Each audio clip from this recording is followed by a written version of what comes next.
Hello everyone, আসসালামু আলাইকুম। Welcome to my channel Selim official. আসলে আজকে খুব গুরুত্বপূর্ণ একটা বিষয় নিয়ে আসছি।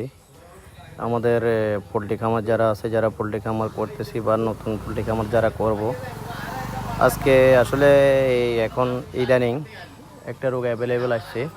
সে রোগটা হচ্ছে গাউট। গাউট রোগটার কারণে অত্যন্ত অত্যন্ত সমস্যা হইতেছে। আমরা যাব পোলট্রি খামারে আছি, বিশেষ করে বাচ্চা যখন যেটা পড়তেছে এটা মরে যেতে সাথে সাথে মৃত্যু হইতেছে। তো এটা করণীয় কি, এবং আপনি কোন বয়সে কী কী ওষুধ খাওয়াবেন, কী কী দিবেন, সবগুলো ওষুধ আমি ভিডিওতে দিয়েছি, আপনারা দেখে নেবেন। এবং খাওয়ার নিয়ম সব আমি অন্য একটা ভিডিওতে বলে দিব।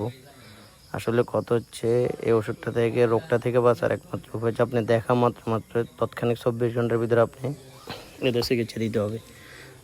আপনার আমি যে ওষুধগুলো দিলাম এগুলো অত্যন্ত ভালো মানের ওষুধ, এবং আপনি এই ওষুধগুলো ব্যবহার করলে ইনশাল্লাহ আপনি রোগ থেকে মুক্তি পাবেন। আমরাও পেয়েছি, ইনশাল্লাহ। সবাই ভালো।